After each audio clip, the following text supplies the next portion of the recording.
Welcome to the live stream, everyone. This is my first live stream. I had some technical difficulties before starting this. That's why I'm not on camera live. But in the future live streams, I will be. I didn't have time to solve it. But in today's live stream, we will be talking about the fastest way to escape your 9 to 5. And today I have Ryan Cohn joining me. What's going on, Ryan? How you doing? Hey, Paul. Thanks for having me, man. Been looking forward to Yeah, this. thanks for coming. I appreciate you coming, and I actually saw you because you were in the Titano Discord, and that's how we met, right? Yeah, And yeah, that's funny. I saw that you were doing YouTube, and that really intrigues me because obviously I do YouTube as well. And I was looking in your about section, and you were saying how to become financially free, and that aligns directly on what I want to do and what I want to become. Yeah, And go yeah, ahead. and so I want to know a little bit about you. Could you tell the stream a little bit about you? Uh, who you are, where you came from, what you do. For sure, man. Yeah, it's funny how we met like that, but we're like-minded, obviously, if we're in the same Discord group, and I feel like our videos are pretty similar in the stuff that we talk about. But yeah, I mean, I've been on this pursuit of getting out of the 9 to 5 over the last really couple years. It started with a career in sales and started a solar company a few years back, which was pretty successful. And ever since then, I realized that like the standard 9 to 5 is not really it for most people, and especially not for me. Um, and so I started on this journey of making YouTube videos and sort of documenting the things I was trying out to break away from the 9 to 5, and knowing that I'm probably going to fail. I might have some wins, but I'm going to be able to document it and be able to look back on it someday and know, be able to know exactly what happened and be able to laugh about it one day. But that was really the whole purpose of this journey, and ultimately I want to be able to have time back to spend time with family, friends, loved ones. Focus on things that really matter in life.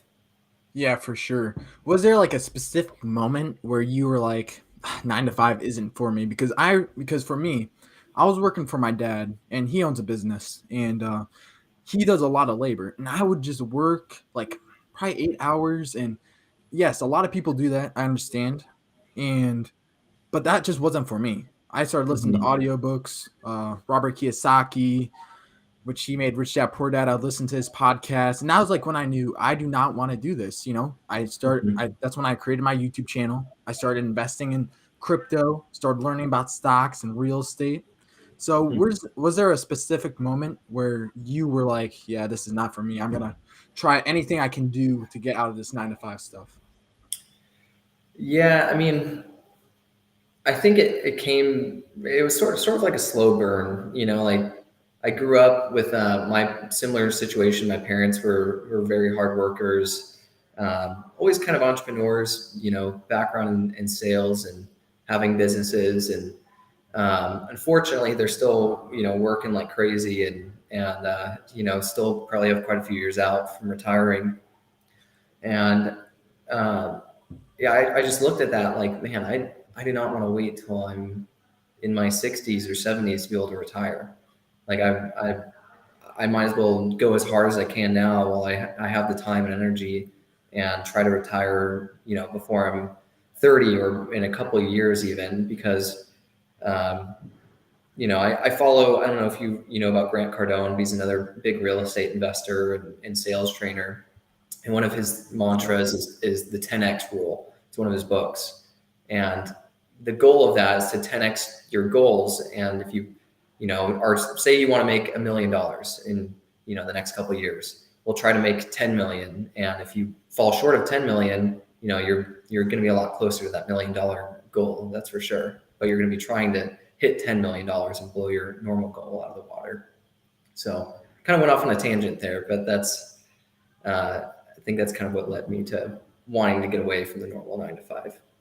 Yeah, 100%. A lot of people want to get away from the 9 to 5. It's just not me and you. There's hundreds of people. They just don't know how to.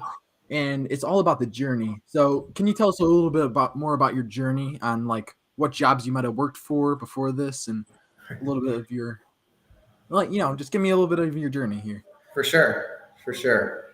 Yeah, I mean, I had kind of like the normal job out of high school. I started bagging groceries at a local grocery store called Lunardi's, and made minimum wage at the time, which was $9 an hour. And I remember we had to pay union fees, which was like $100 a month or something, just to be part of this union. And that was like a whole day of work for me, even actually more than a whole day. Just went to this union that I had no use for. I wasn't going to be there my entire life. And then from there, I actually started waiting tables at a restaurant. This lady had just opened up a restaurant. It was like a breakfast and lunch place.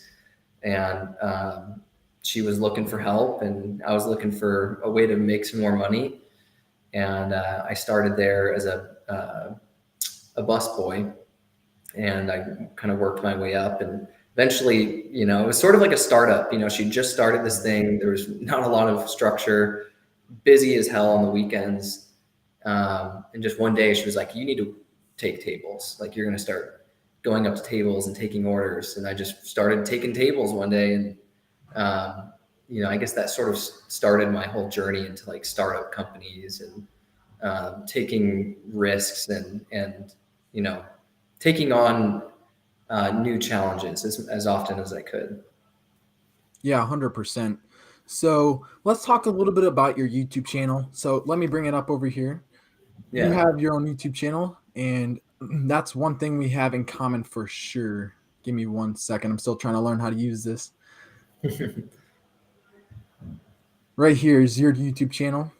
Yeah, man. And so what made you start making YouTube videos? Like, I know you're documenting your journey, but like, when were you like, let me film this on YouTube? Well, I've always liked making YouTube videos, and I've talked about this on my channel a little bit, but I used to make YouTube videos with my friends when I was maybe 10 or 12. Like, those videos are still on YouTube. 15 years old, and they're the worst things ever. There's like a ding dong ditch video. I was just a little shithead, basically. We all have those. Yeah. And so I've always had an interest. I started making Minecraft videos at one point. I lost a lot of time and hours and days playing Minecraft, and I started making like tutorial videos. And I actually took that old channel and I started making videos on that old channel and just made it what it is now, which is Ryan Cohn. But why I started making videos again was because I was working for a company, startup company. I was the second employee. I was the director of sales. Was working so many hours a week, and I just was so done with it. And the company, basically ran out of money. I was able to get, I was basically able to get some unemployment, from the whole thing. And, it was structured as a layoff, but I basically quit. But they gave me some money, and I just was like, man, I really like making videos, and I see this as a great opportunity. Why not start just documenting my journey of becoming financially free and going from being unemployed, not having a job, to being able to be much more successful and fully financially free. Yeah, 100%. A lot of people get financially free off YouTube and off other social media such as TikTok and Instagram. It's a great way to build your brand, even if you're trying to do something else. YouTube on the side is a business, and it really is. You have to put a lot of work in that most people don't know what you put in. Behind the scenes of editing and scripting and thumbnails and lighting and audio. There's a bunch of things. Only YouTubers really would understand what I'm talking about. But there's a lot Hmm. that goes into these videos, and you treat it like a business. It's like my baby, YouTube Yeah. is my baby. It just is, my YouTube channel and everything. So it's probably the same for you. You're treating it like Yeah. a business to grow your personal brand, to show what you're doing as your journey continues. Yeah. Yeah. Look, embarrass yourself. You have to get For over that sure. fear of. I remember I didn't want to show my videos to anyone I knew when I first started making Same videos because here. I was just so embarrassed. But you just have to sort of get over it. Post it to your Facebook page and just, the amount of support I got really was overwhelming. Once I did that, I felt a lot of love and like appreciation from people. It was really like kind of a uplifting thing. Yeah, and for anyone that is watching this live, if you have any questions or if you're watching this on replay, comment. Me and Ryan will be commenting back to anyone that comments that has any questions or has any comments just in general. We'll be responding to you through after this video goes live, or if you're here right now. If you have any questions, please comment. We're fine to answer everything. Yeah. So moving on here, your first video that you made on this Ryan Kahn channel over here, uh, it was saying my online company generates over $3 million a year. Now I watched a little bit of it, and it was your solar company. So Hmm. can you explain a little bit more on how you made $3 million in your first year? That's insane, by the way. Yeah, man. It was a great experience, and one of probably the highlights of my life was running that company.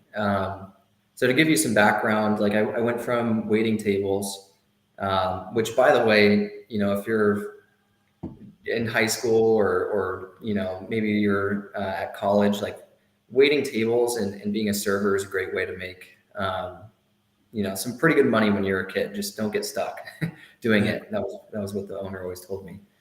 But I was there, and the reason why I say it's so good is because there's a lot of people that come in, and if they like you, they offer you a job, or they will give you an opportunity. And so the owners of a solar company came in, and basically they were a bunch of kids straight out of college. They started this company. They moved over from the East Coast to California, and they liked me. I kind of became their go-to server. Months went by, and eventually they said, "Hey, man, like you would probably kill it in this. I want to give you a job. Here's the deal: you're gonna go knocking on doors. It's gonna be the hardest thing that you've ever done in your life, but you're gonna make a lot of money, and it's gonna change your life." And I sat down with the owner and just took an opportunity on it. Or took a bet on myself and just went for it. And so I started out working for this company, sold like 40 or 50 solar systems my first year, was doing really well, all door to door referrals. Um, was going to college at the time, and I ended up dropping out of college after my first semester at a state school because I was just learning so much, selling and working with customers, managing my own business really inside of the business. So that's my background in solar. And, I went from that company to another startup that I invested into, and was working, with the CEO and founder for about a year. And I eventually left. It just wasn't working out. And I was looking for another opportunity at the time. And the owner of SunGrade, that solar company I worked for, called me and said, "Hey, our whole sales team left. Like, we're looking to rebrand. You could come back and you can start your own channel partnership through us. Like, we're going to give you support. We'll help you out, and we'll put in systems in place for you to make sure you're successful." And that's what we did. I started it with one of my best friends.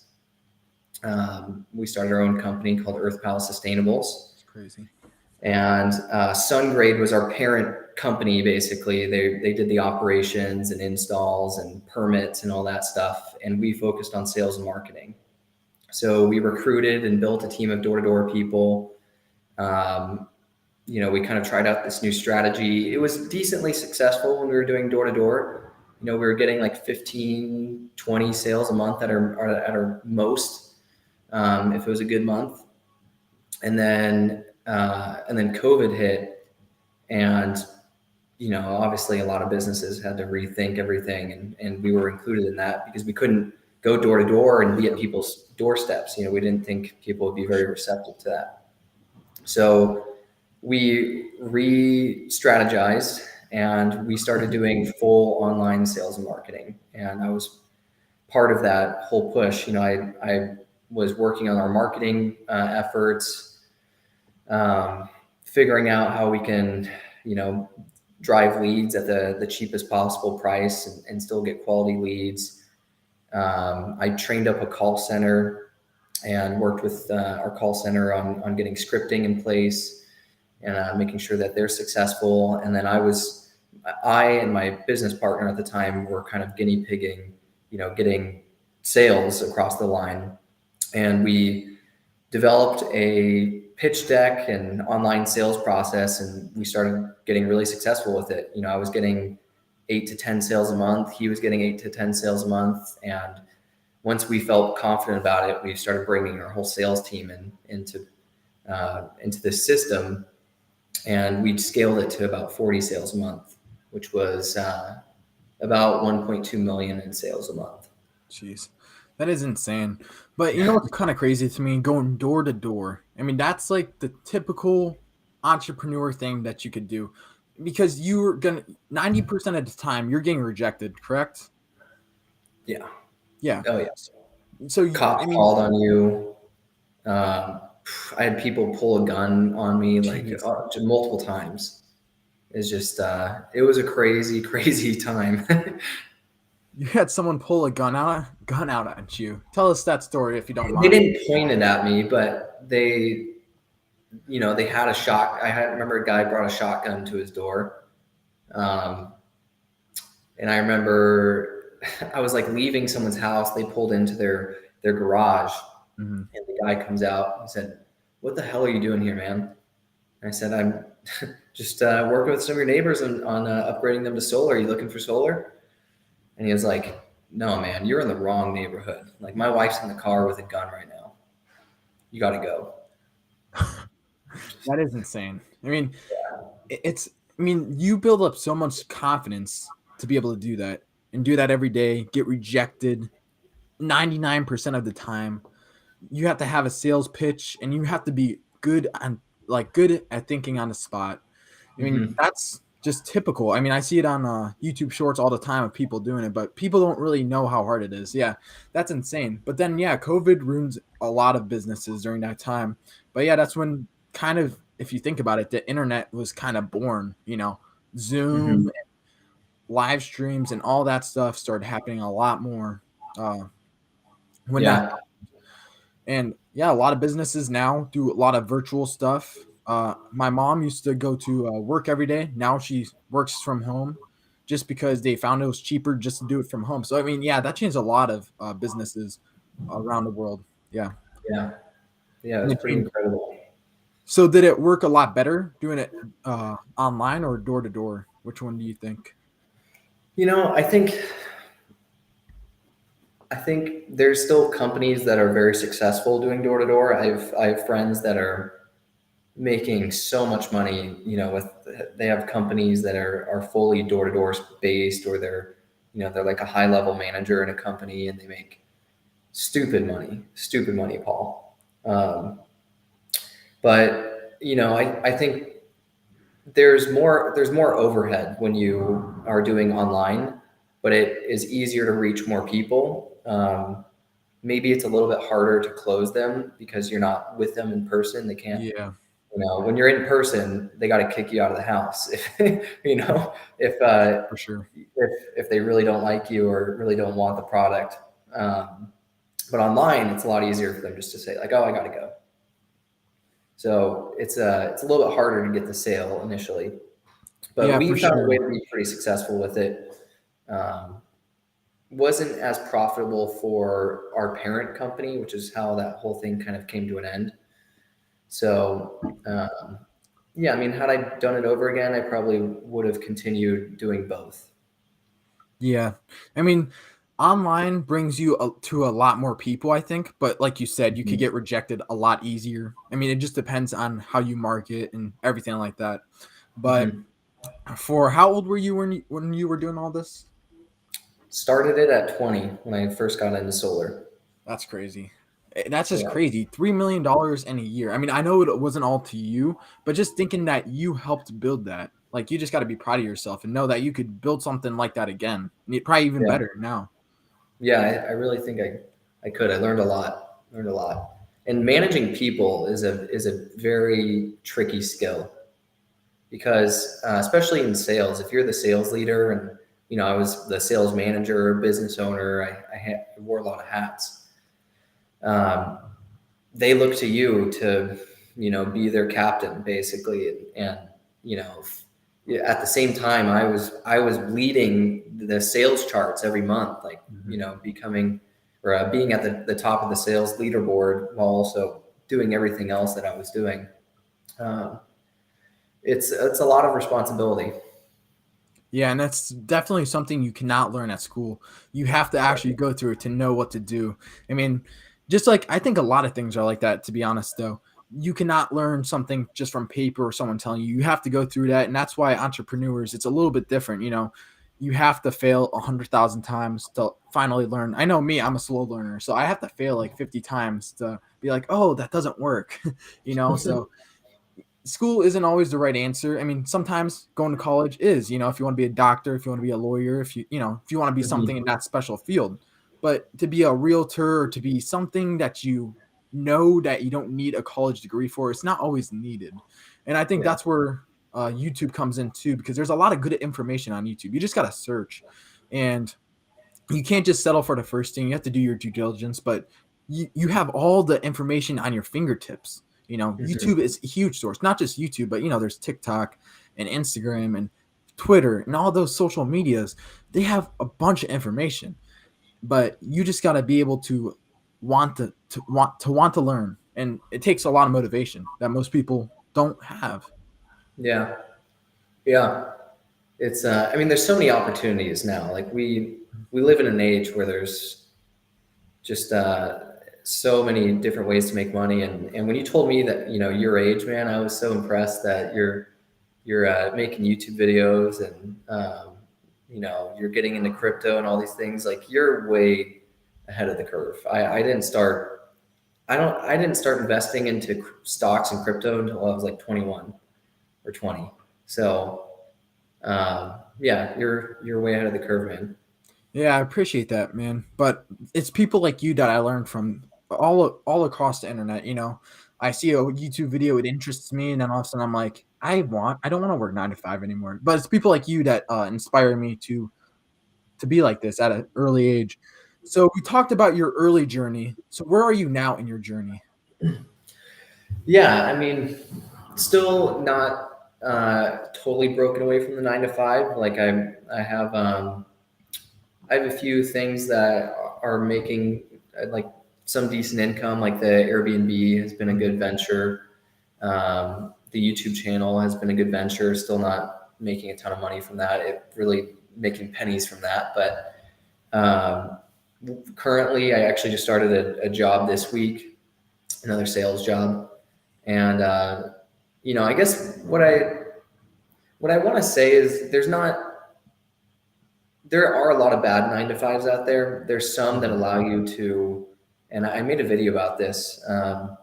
There's some jobs that do allow you to be flexible, work from home, have a good life balance, but uh, allow you to also kind of build your business inside the business. And that's the company I work with now. Um, so, the sales that I get, it's kind of like a recurring monthly revenue. And Yeah. as long as the client stays with us, then I get a pretty good chunk of that. Yeah. So, yeah, Yeah, pretty for excited sure. about it actually, and building that whole thing up and continuing to make YouTube videos about the things that I'm doing, crypto that I'm investing into. That's been a big part of it. Um, yeah, kind of excited for this next bull run.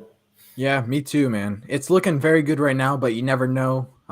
It could dump right at if an exchange falls. I just made a video 190 more banks are in the same position Silicon Valley was, which is the bank that collapsed.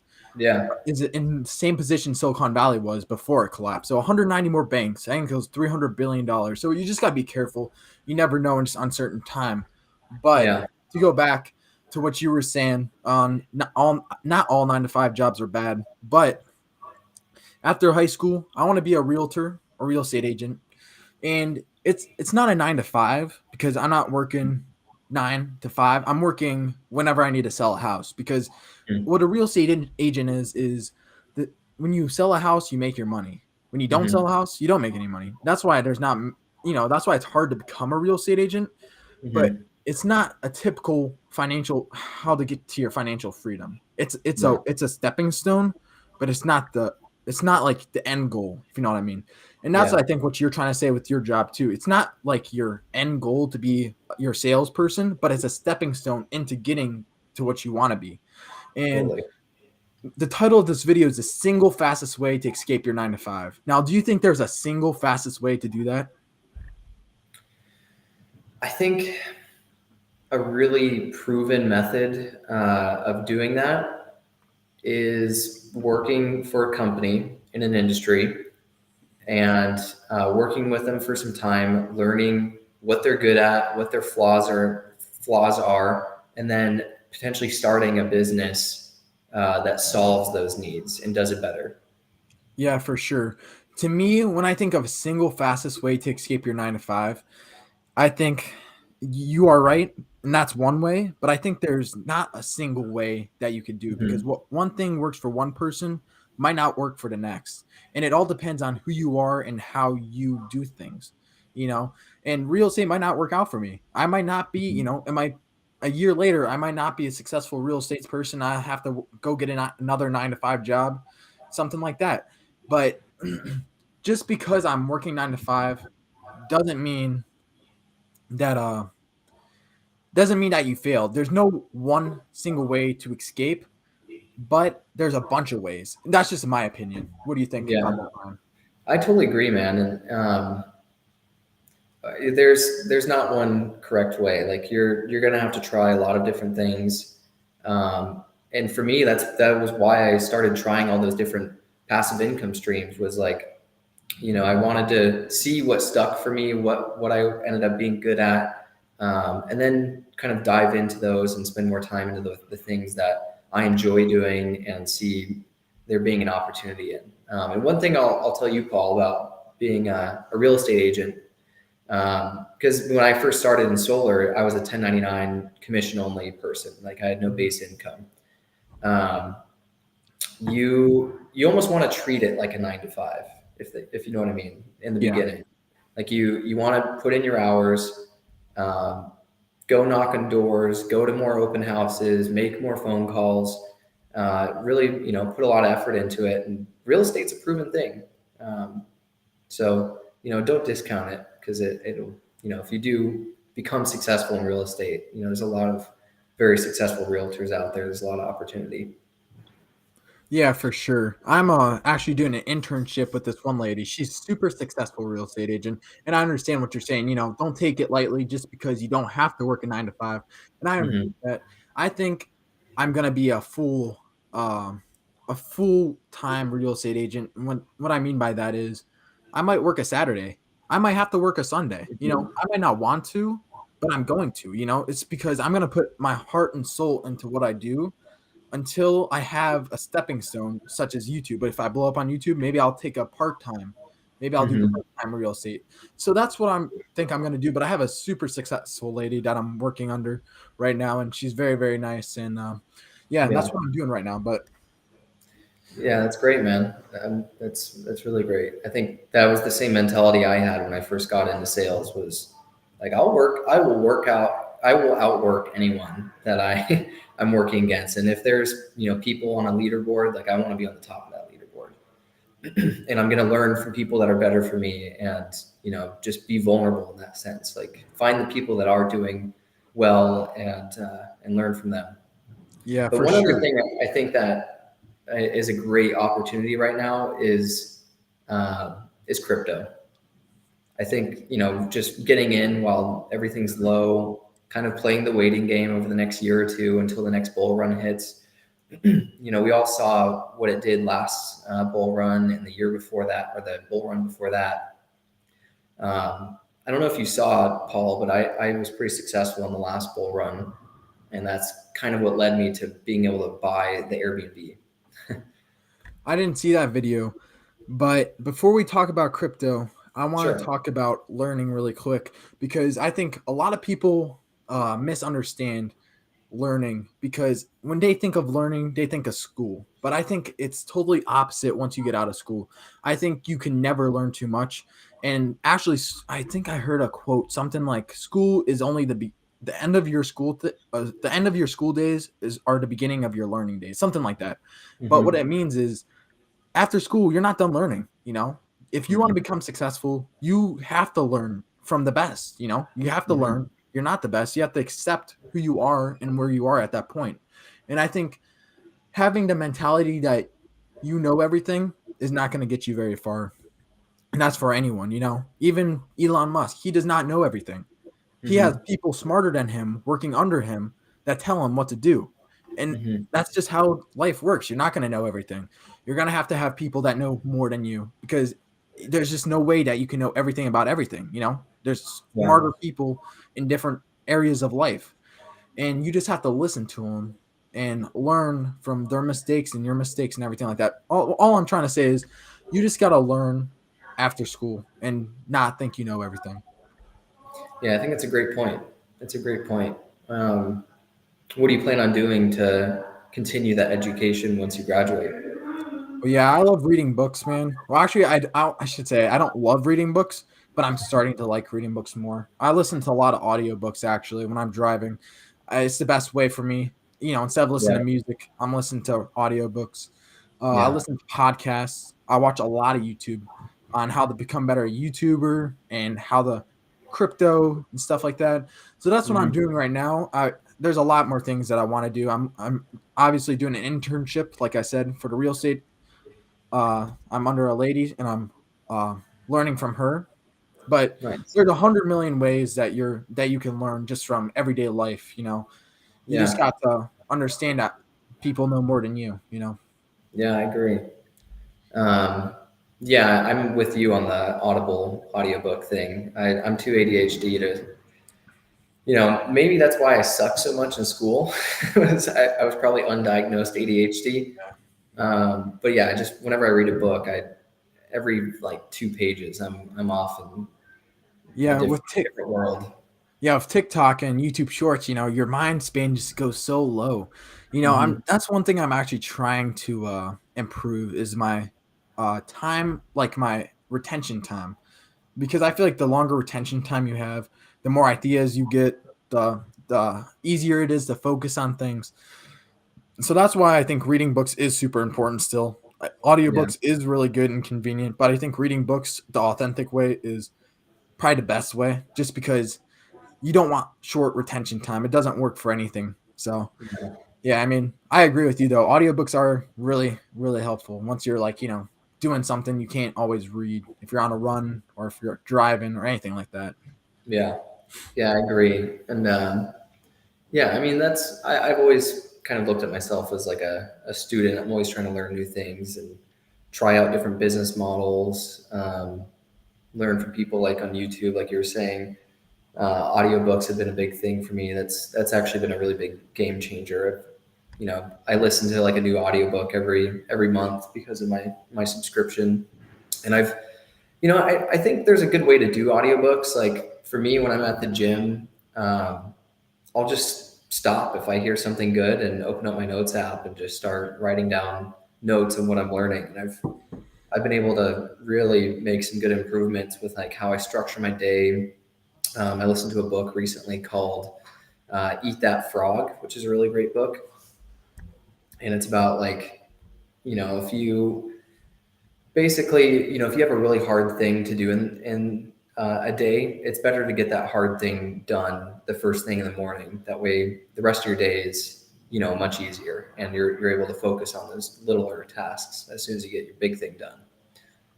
Which is kind of like eating a frog. Like if you have to eat a frog, you might as well eat a frog in the morning. Yeah.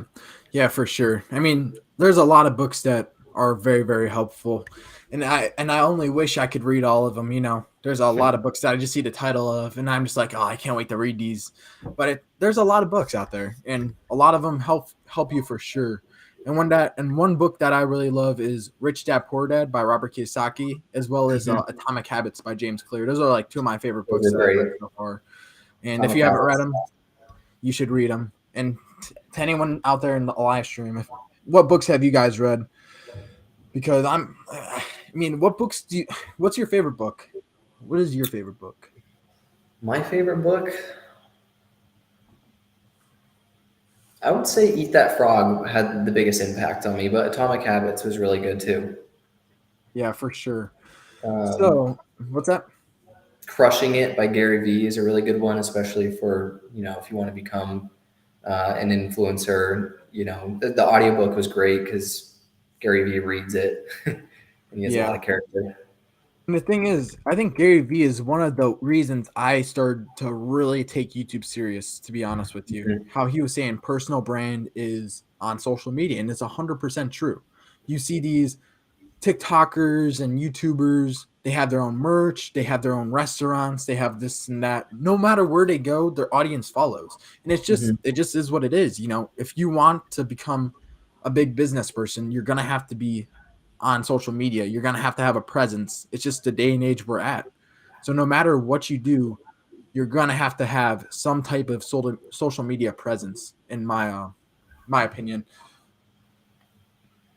Yeah, I And right now, agree. it's the easiest time to get into social media, YouTube and all that, because there's YouTube Shorts. There's just a bunch of different people. People think YouTube's saturated, and I'd have to beg to differ.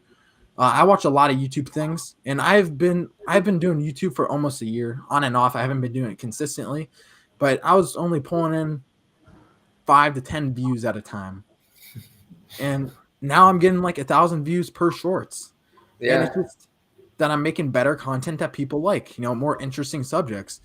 And it's, you can say yes, it's the YouTube algorithm not liking me, but in reality, YouTube just wants to make money at the end of the day. So whoever Mhm. watches your videos, if more people watch your videos, they're gonna push it out to more people. And it's just, Yeah. it's just that's how it goes. I love watching Mr. Beast. He's the goat at YouTube. Yeah, he So is. he's He just an is. inspiration, his podcast and everything. I didn't know he had a podcast. Well, I don't think he has a podcast, but I think he goes on a lot of podcasts, like Oh yeah. different people's podcasts. And I just, they asked him about YouTube and everything. It's just so interesting. He knows Yeah. so much about what he's doing. I think he did YouTube for 8 years before he actually blew up. It's just insane how much persistence this guy had, and now he's one of the biggest YouTubers ever. I would say he's probably the best YouTuber out there. I mean, yes, there's T Series and that's bigger than him and stuff, but he's like a single man working on his YouTube videos, and Hmm. he's putting out better YouTube videos than like TV shows out there. Yeah. Yeah. I mean, it's really impressive what he's done. He's such like a philanthropist. He gives back in so many ways with his charities and and just even in his videos, he's just giving away millions of dollars like every month. It's crazy. Yeah, yeah, for sure. So I know we sidetracked a little bit, but let's go back to your YouTube channel really quick here. So you started posting 2 years ago about your businesses, about Airbnbs, your employment to financially free, and all these side Hmm. hustles. But then when we move up, you started getting into crypto. So Hmm. are you like, what's the future of your YouTube channel? What are you trying to do with your YouTube channel? Like, what's journey are you trying to take here? I think for me, the part of that experiment was like I'm gonna do like a shotgun effect or like throw out a wide net and see kind of what I catch.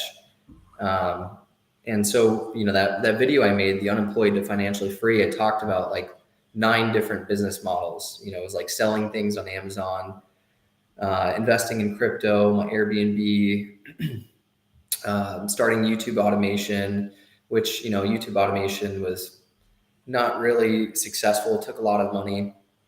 Um, and I sort of found like what it is I want to focus on more. And YouTube is the big thing. I want to make more YouTube videos and really grow my channel. And I like personal finance, so talking about things that are happening in the financial markets, like similar to you, Paul. Yeah.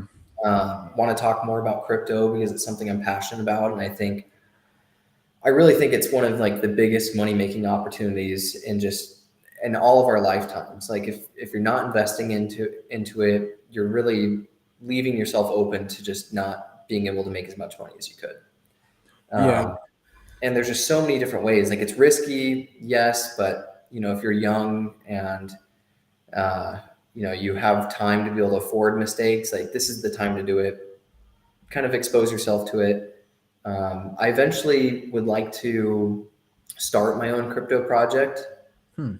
Still, I've brainstormed ideas on what that would be. Still, definitely need a lot of time and effort to really figure that out. But I think that is something I would like to do as far as like my next real business that I start.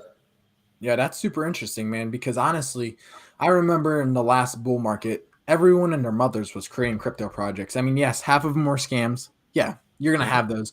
But some of them, they just weren't ran properly. But I believe that you can build a crypto project as long as you have the right people around you and the right mentality to do it. If you can handle things under pressure. I mean, it doesn't always matter what your background is. It really doesn't. Because I've seen people that had crypto projects, the owners had so many good background, whoever this, whoever that, CEO of this, and their crypto project failed because it's not the real business world.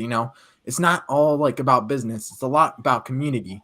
And that's why Dogecoin and Shiba Inu are so big. They have no really fundamental values. I know they're trying to now, but when they Hmm. really popped off, they had no fundamental values. And the Yeah, only reason it really popped off is because it had such a strong community on a meme. So, I mean, yeah, yeah. it really depends on how you run your crypto project for sure. But I'll be excited to see what you do in the future with that. Appreciate it, man. And you hit the nail on the head. Like community is the biggest part when it comes to a successful launch in crypto, and like that's kind of what I've realized is I want to build my community on YouTube, become someone that's respected in crypto, and just is kind of ahead of the curve, knows what the trends are, and I really want to spend a lot of time looking at all these different projects, seeing what can be improved on, and then coming up with my own project that solves a lot of the needs that there are. I don't know exactly what that is yet, but it's got a lot of time to figure it out. Yeah, for sure. And Jonathan R, I think typed in the chat a while ago. Sorry, I missed it, but one of his favorite books are Seven Habits of Highly Effective People. Have you ever heard of that, Ron?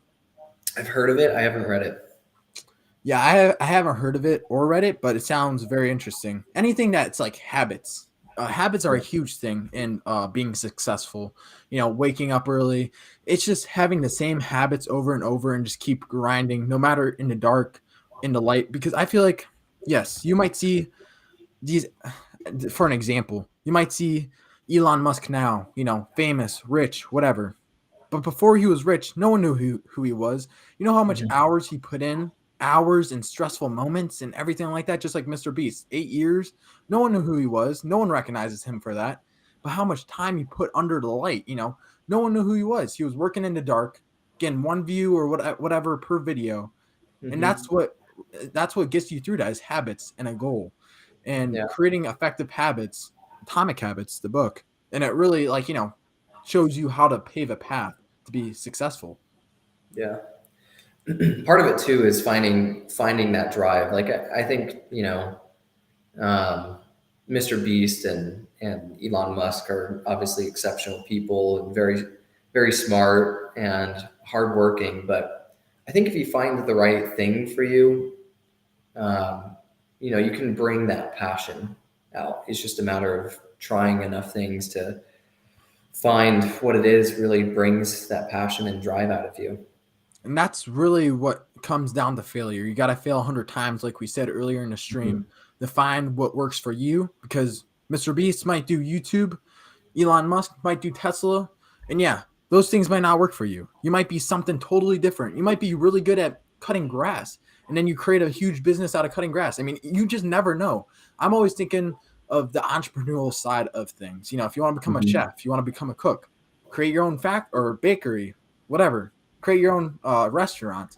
And things like that is what I start thinking of when people think of chefs. And we need a lot more people thinking that way. And that's I Yeah. think if you want to become successful and financially free and all that, it all starts with a business. It all starts with an idea. And you have to write out your habits or you're never going to do it. And that's just how it happens. Yeah. Absolutely. Yeah. So, do you have any specific habits that you go through uh or that you want to go through? For sure. Um, for me, I try to get up at the same time every morning, and I pretty much never sleep in anymore. It just doesn't happen. But I usually am up by like 6:30 each morning on the weekday. I'll go to the gym 4 times a week, and I've been implementing a meditation at the end of my gym using Headspace. But one thing that's been a big improvement for me, I learned from Eat That Frog, is using my Google Calendar and like Google Tasks to organize what I'm working on each day. So one thing he recommends in that book is organizing your tasks so that you have like your big master goals and tasks. Like what are your things that you want to accomplish in the next 10, 20, 50 years? And you write that as on your master task. And then your next task list is working on your monthly task. So like what by the end of this month do you want to accomplish? Is it losing 10 pounds? Is it making X amount of dollars? Is it investing in 50 projects or whatever it is? And then on your weekly basis, you're breaking it down even more. Like what do I need to do to reach my monthly goal this week? What's going to keep me on track? And each week you're just updating each thing, and then you break it down to your daily. Like what do you need to do each day to reach your weekly goal? So it really breaks down like how to achieve what you want in life in a very like kind of bite-sized piece. Yeah, for Been sure. keeping me really organized. I've really been enjoying it. And I can't stop mentioning Atomic Habits because that's totally Hmm. what the book's 100% about. And it's really what made me start my drive as well. I know I say a lot of things, but it really is because there's not one single thing that made me go like, all right, I want to do this. There's like, yes, there might be that moment that you finally turn, but there's like 100 things that lead up to me wanting to do that. And that's one of them that is that way. So Yeah. let's talk a little bit about investing because I feel like we talked a lot about business side and journey and stuff like that. And I feel like what gets slept on, especially at school, because they don't teach about investing at school at all. And it really bothers me, especially because I'm biased on investing 100%, but they don't teach that at all. They talk about 9 to 5 jobs 100%. You know, my school's partnered with the factory job, and it really bothers me a little bit because Hmm. where's the investment part? They don't talk about they talk about saving your money in a bank. No, with inflation nowadays, you just can't. And Yeah. I just don't know where that investing talk is in school. So Yeah. Yeah. It's pretty sad. It really is. I mean, so many people, and I feel lucky to have been given the opportunities that I had, and to learn about these different things, because I feel like so many people really just don't realize like what opportunities are out there. You really are kind of who you surround yourself with. Um, so it's important to kind of surround yourself with the right people. And if you don't have the right people around you, you find new 100%. people, or find the right resources on YouTube Yeah. or anywhere online. Yeah, 100%. Because when I say investing, people like automatically think of risk. And yeah, Hmm. investing does have risk, 100%. But when you're saving your money, that's 100% risk of losing value. So I mean, I just can't see, and I know a lot of people aren't educated on it, and it's faultly because of the school system and how it's worked. But that's a whole nother story for a whole nother day. So what are your like 3 favorite assets that you invest in or want to invest in the future? Three favorite, I would say. Let's see. I mean, YouTube is an asset, but it's not making me any money yet. That'll eventually become my favorite asset with more work, but it's just you're so underpaid in the beginning, but it's worth it. Right now, I would say stocks, crypto, and obviously real estate. As far as crypto goes, I have my biggest holdings in Bitcoin and Ethereum. Made a pretty decent investment into Switch. You know, they just launched yesterday, um, and I put some more money in as soon as it launched, just seeing how much money was flooding into it, and that's gone up like 100% now. So doubled my money so far, and it's making like with their APY that they have, I think I'm making like $500 a month. Yeah. So that's pretty sweet. Yeah, for sure. My favorite assets is definitely crypto. I can't talk about stocks because I never invested in stocks, but since I'm becoming a real estate agent, uh, definitely real estate. I want in the future, my plan is to have a bunch of investment properties. There's a bunch of tax benefits. You get passive income from it, and yeah, I think you could really grow from having that. Just using the money from maybe the first two properties to invest in another property and so on and so forth. And I think that's a really good investment. And the next one, I would have to say something like gold. And I know that's super unpopular. And I would like to say stocks, but the reason I can't say stocks is because I never invested in. I never invested in gold either.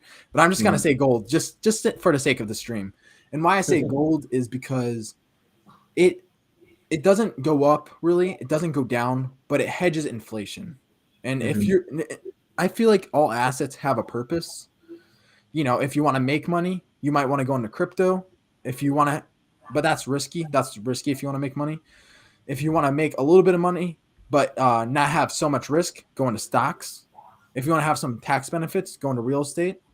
And if you just want to hedge inflation, not lose or make any money, but have a real secure, make sure that inflation isn't eating all your money up, go into gold and silver. Yeah. And I'd say, yeah, that those are why assets are there. And that's why I feel like the rich are rich and the poor are poor. If you want to become, I'm not saying if you want to become wealthy, you're going to become wealthy off it. But if you want to save your wealth that you already have, you have to invest in assets. And it's Yeah. just what you have to do. Yeah. Yeah. I mean, it's so important. Otherwise, yeah, I think if inflation last year was like 8 or 9% in total, and that means you would have lost 9% of your your money if it just sat in a bank. Some things I've been doing to kind of, I think it is important to have a savings account,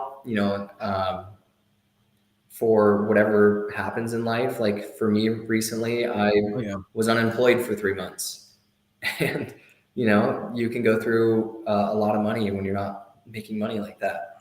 So it's important to have a few months of income or of expenses saved up, just in case something like that happens. But you can find accounts that do pay a decent APY. Like SoFi has a banking platform, or it is a bank, and if you set up direct deposit with them, you can make up to 4% APY. It's a great way to kind of hedge inflation a little bit with your savings account. Or like you said, gold, but it's not a liquid thing, so it could be a little hard to get the cash that you need when you need it. Yeah, for sure. And Crypto Freedom said, all crypto for me right now, majority in micro caps with big potential. So that's what he's Love invested in. that. And I got to say, right now, I'm only invested in crypto, Mm-hmm. and it's for a reason. And first, before I even start that, I want to talk about the point where you have to have some cash. You made a good point. You have to have some cash on the side. And I know when I was saying you have to have assets, a lot of assets, and that's 100% true, but you also have to have cash because you never know what's going to happen in case of emergency or anything like that. You have to have cash or something in your savings account. That was a great point that you made, because it's 100% true. You never know what's going to happen. Yeah. Yeah. Yeah. I mean, for me, I did not expect to be out of a job for as long as I was. And, Yeah. it got a little scary there at the end for sure. Yeah, that you have a job now and that you're still on the way of financial freedom. I mean, Yeah. your YouTube channel has 1.19K, I'm pretty sure. Yeah. which 1,190 subscribers. That's crazy. So you build up a huge audience by talking about what you love to do. That's just insane. And that's what I'm trying to become as well, because I want to show people my journey. And I haven't started my journey yet. I mean, I guess I have, but I really haven't. So after high school, I'm going to be showing my journey of what I go through real estate and then how I transfer from real estate into creating my own business and then investing into real estate properties and just expanding. And that's really what I want to go to. Really, that's really where I want to go through too. Just like Yeah. and what you're doing. Yeah. So yeah, I see Crypto Freedom here. He's investing into collective finance. I actually haven't heard of collective finance, but is it anything like Level Finance? If it is, and then I know a little bit about what that's about. Have you heard of Level Finance, Paul? I heard of collective finance, but I have no idea what it's about. I'm pretty sure they might be partnered with Truth Seekers, but I'm not 100% sure if that's true. But what did he say right here? He said, Yeah, I hear that, man. Well, best of luck to you. he said It's my a pleasure. engineering jobs ends next Friday. His plant is closing, and I'm going with it for crypto/YouTube. What I will say is the crypto, and Paul, when did you start making crypto videos? About a year ago. A year ago. So what I've noticed is that the overall like demand on crypto videos is very low right now. Oh, for sure. But during the bull market, it was like you could be the biggest idiot and talk about crypto, and you get 100,000 views.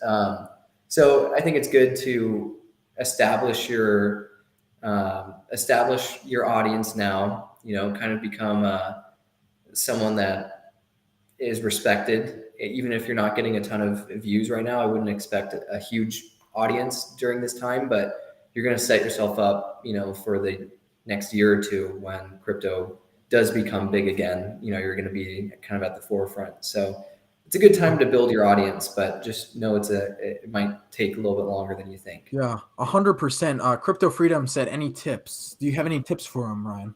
As you've been through a lot. I think that was my big tip there, was just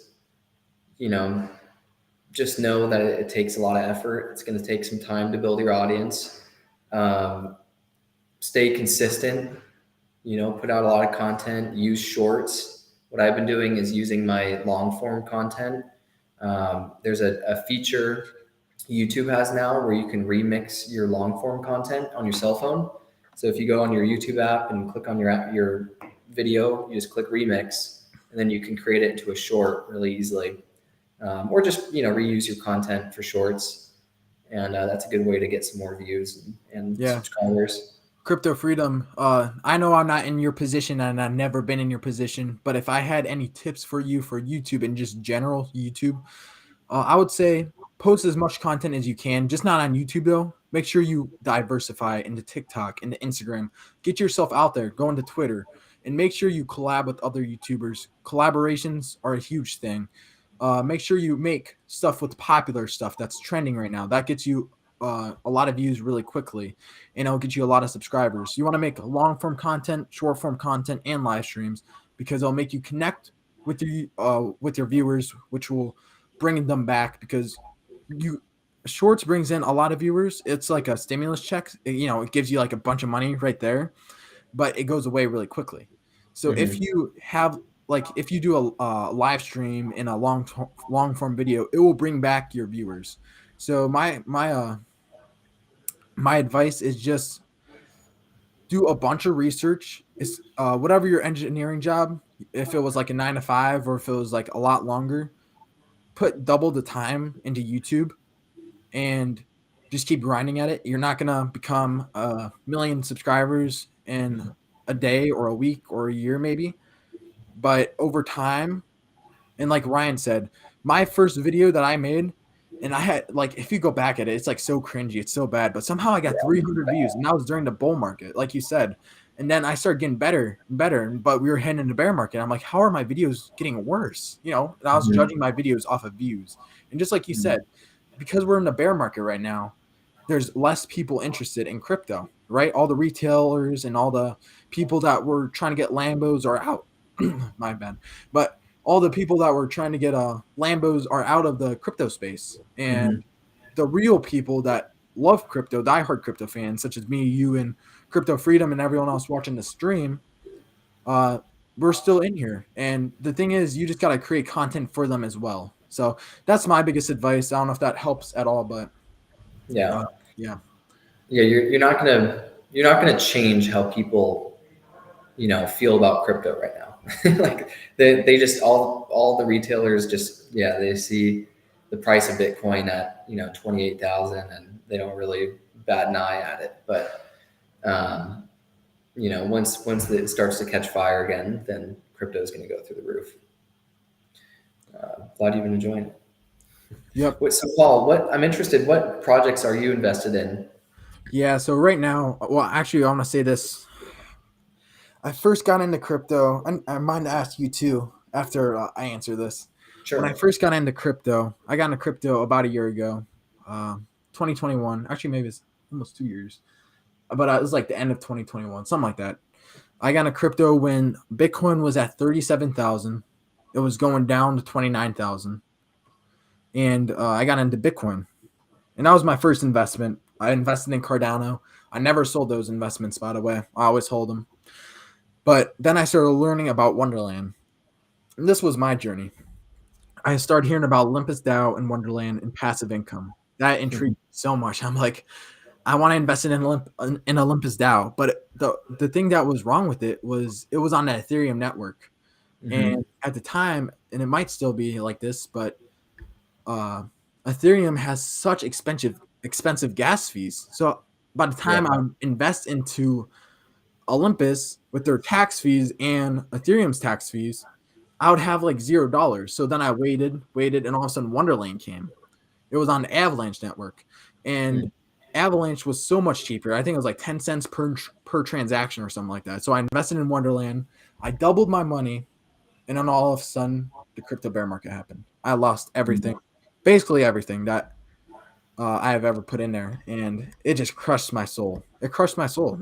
So then after that, I took the remaining money I had, I put in Yieldzilla, which was a high crazy APY thing. But then I realized, yeah, I think it was kind of an emotional thing that I just put it in there. So I took it out and then put it in Titano, and that's where I haven't really moved money since then. I think I maybe moved some into USD, into some stable Hmm. coins. But yeah, I've been in Titano now. Titano's turning into Switch, like you were saying, and they had a great launch, by the way. So yeah, those are the cryptos I'm invested in. So I'm invested in BNB, BUSD, Bitcoin, Ethereum, Cardano, maybe some Avalanche, XRP, and Switch. Yeah, I have to pull up what I'm in. I haven't been following all of them too much, but I'm kind of a, I guess, basic person. I like Coinbase, but I do too. what I like about Coinbase, they have like this premium feature.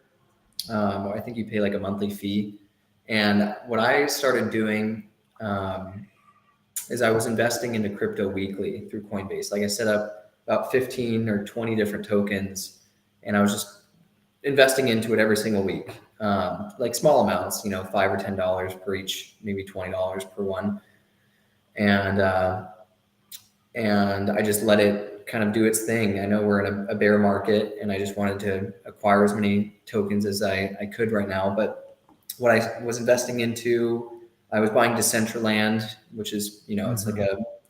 a metaverse platform, Yeah. Solana, Avalanche, um, UMA. I forget exactly what UMA does.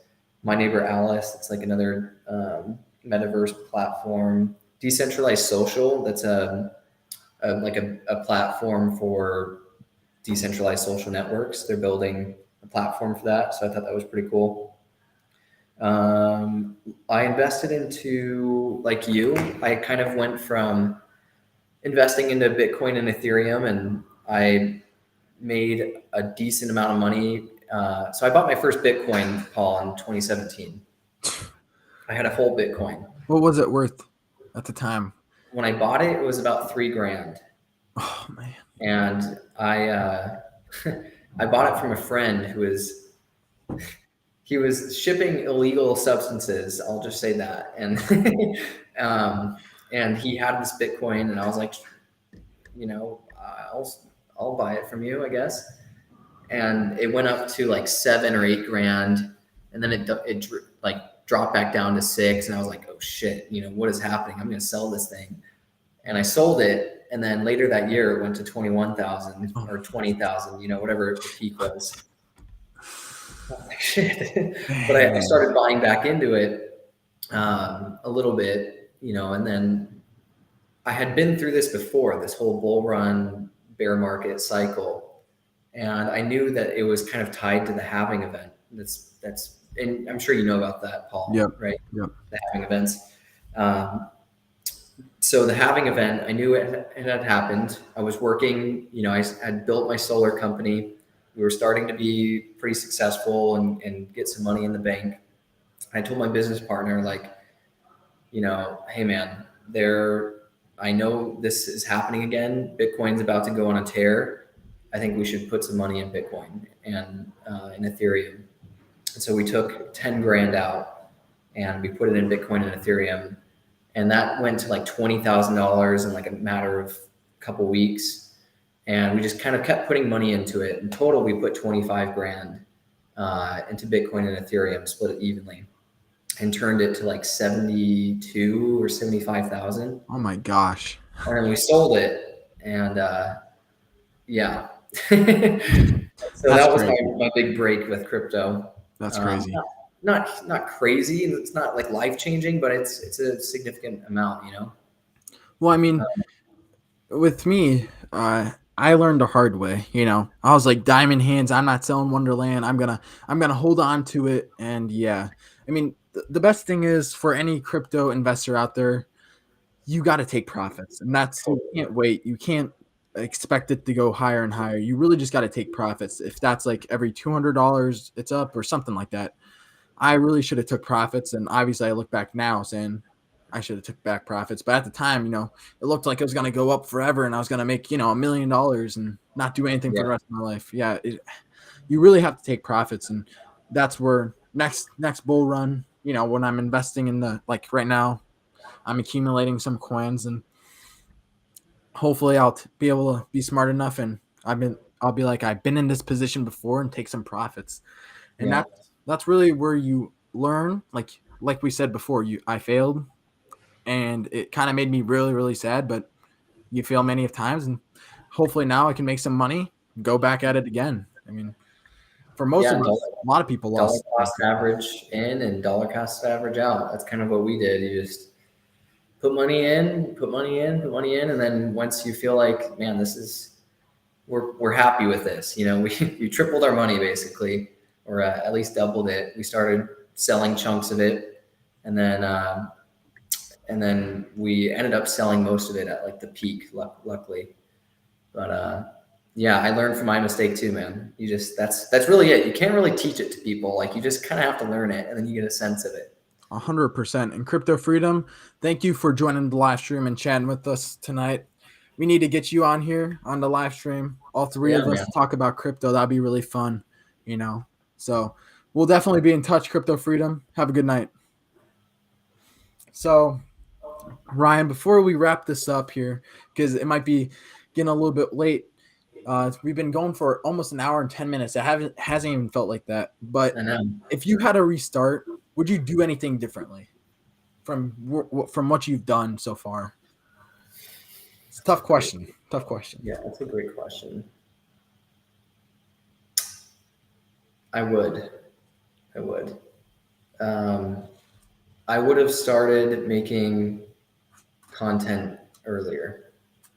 Like I would have stuck with making Minecraft videos.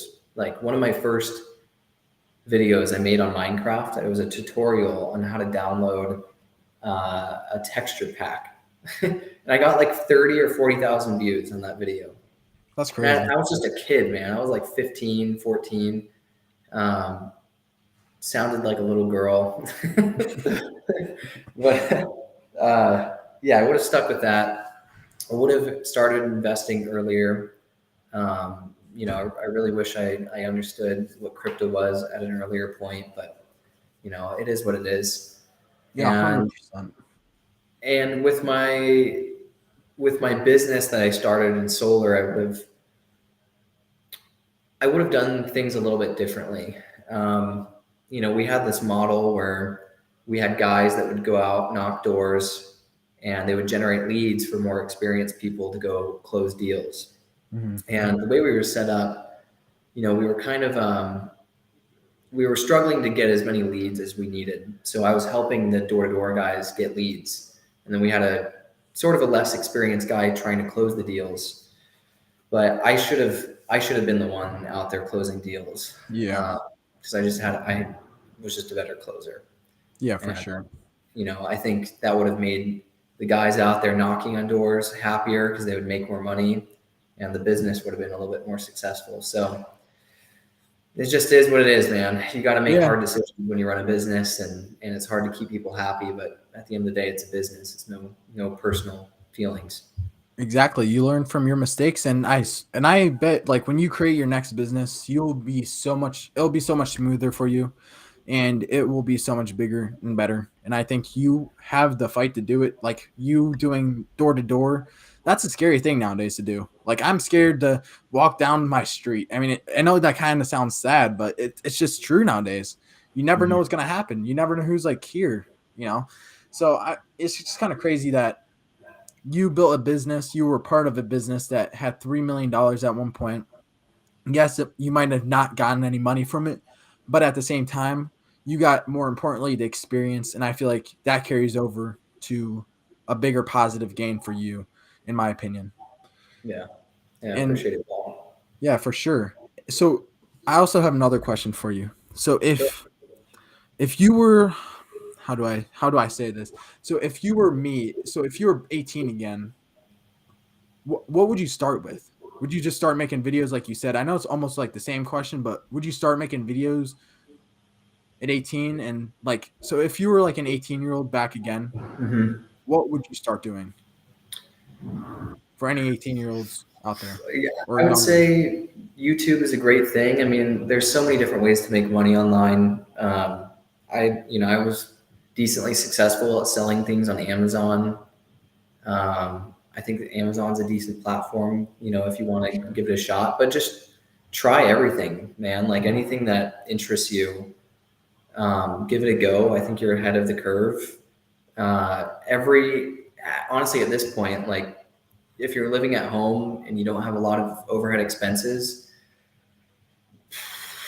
go all in on whatever it is you Yeah. want to. Like if it's crypto, there's a lot of opportunities out there to make good money. Take any money that you have, or from your job that you're working, and just probably put as much as you can as much as you can afford, at least, into crypto. And I think you're going to set yourself up really nicely in a couple years to maybe take that money you make from crypto, when it starts going up, and putting it into a more secure asset like real estate or something like that, and you just rinse and repeat. um, For sure. yeah. Yeah, for sure. That's some good advice, man, and I appreciate your advice on that. So, for anyone that's older out there, let's say in their 30s or 40s, and they are still working 9 to 5, and they want to somehow become financially free and quit their 9 to 5, do you have any advice that you think that they could possibly do that? Now, mind they might have a husband, they might have a wife, Mhm. they might have kids. How do they do that with that much responsibility? a Because it's lot, hard to do. it is a lot harder. I have a significant other now, and we've been dating for close to 3 years.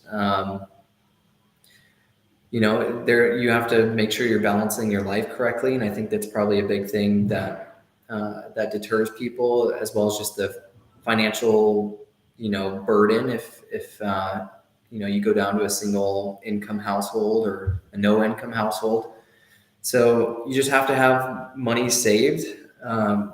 You don't want to make any stupid or rash decisions, but have money in the bank.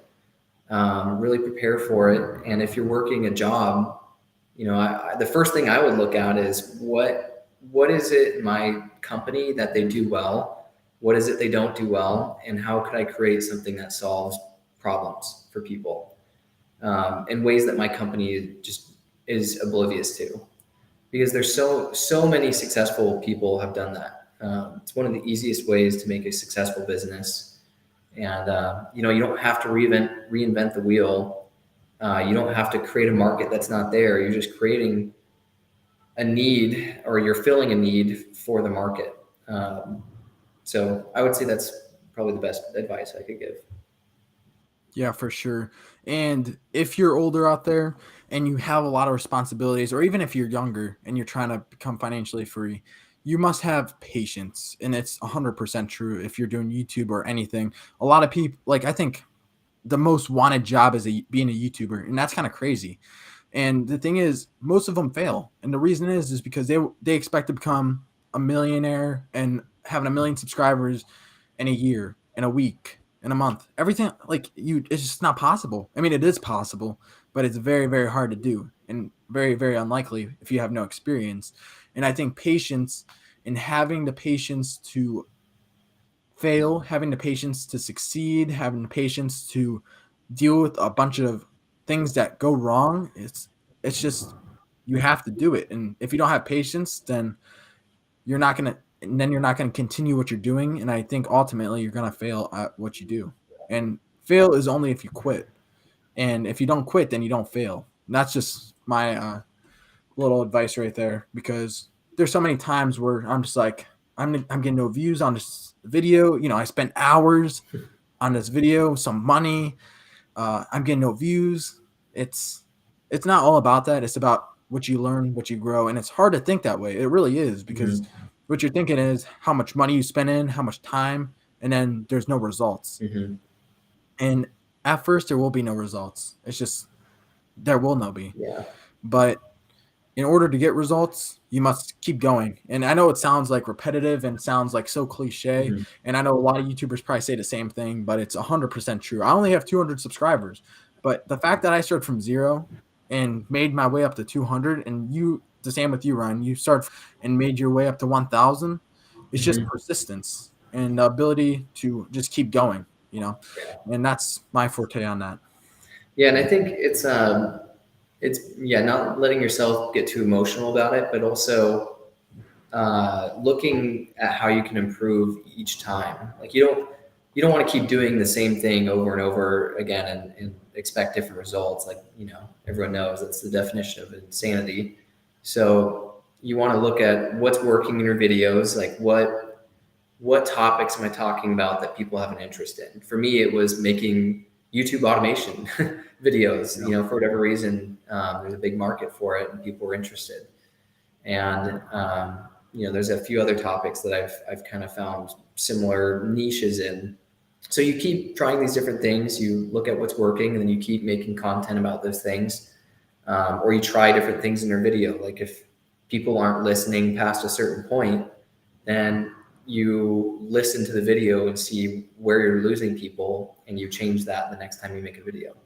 So just trying to improve, taking notes, looking at all the data and analytics, and you know, that my goal is to make a better video every time I make one. Yeah, for sure. And like you said before, you're not trying to invent the wheel.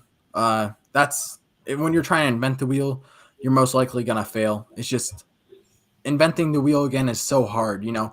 So you want to go in a niche where there's a lot of interest already. So for me and Ryan, we're in the financial niche. I'm more specifically into crypto, but I do want to expand out into financial, into real estate and all that stuff. But what I do is I have a couple YouTubers that I watch their videos so much, and I study their videos and what they do. Now, I'm not going to copy exactly what they do, but I'm going to see how they edit. How do they get my attention? Where do I start losing interest? And it's just all about studying. And it's not some video. It's not like I'm watching a video. I mean, I do watch videos on how to create better videos, but you really have to, it's like a studying process that you have to do. And it's kind of weird, but it's just how you grow on YouTube, and every YouTuber has to go through it. And unless you're a YouTuber, you don't really understand. But I think you understand, Ryan, where I'm coming from on this. And it's just kind of funny how you have to study. No matter what you do, you're going to have to put in work. It's just what work you want to deal with is at the end of the day. Yeah. If you want to work 9 to 5, but if you want to work 9 to 5 that's good. People need to work 9 to 5. There's people that need to work the mills and stuff like that, but there's also people that don't belong in there, that have a different Mhm. passion that really just can't do it. And that's me. I mean, I can do it, but I can't because I will not let myself do it. I see Yeah. myself, I would rather be homeless, creating a business, going all in than working 9 to 5 and trying to do something or working at some place that I don't want to. I'd rather Yeah. fail 100 times and be somewhere like, homeless, like I said. That's like a literally term, but what I'm trying to say is I would just, I have the drive to keep going. And that's what you Yeah. need when you're an entrepreneur, and for all entrepreneurs out there. You do. You do. It gets a little harder once you as you get older, but Oh, yeah, 100%. that so that's That's why why you have to it start only young. gets harder. You got to do it, when you can, Can you or have a partner that really supports you. can you see it getting harder for you, Ryan? The older you get. The older I get, yeah, I think you do start to worry about like shit. I'm gonna have kids probably in like 10 years, 5 to 10 years. Um, got to have money for them, and you got to be ready to take on this additional expenses and pay for a wedding and all those things. So life definitely gets heavier for sure. Yeah, but I know you have a plan in your head on what you want to do and where you want to be. And I Mhm. think for me, it's shower thoughts. I know that sounds weird, but I just have random thoughts all the time of where I want to be, and I just envision it. And it might Mhm. sound like I'm faking it, but it's just really true. I mean, I just can't handle it. I'm always thinking about what am I going to do next for my YouTube video, Me or too. how am I going to be better? Like, what house am I going to live in? Like, how is my next business going to be? I know it's like so far out there, but like Mhm. where am I going to be?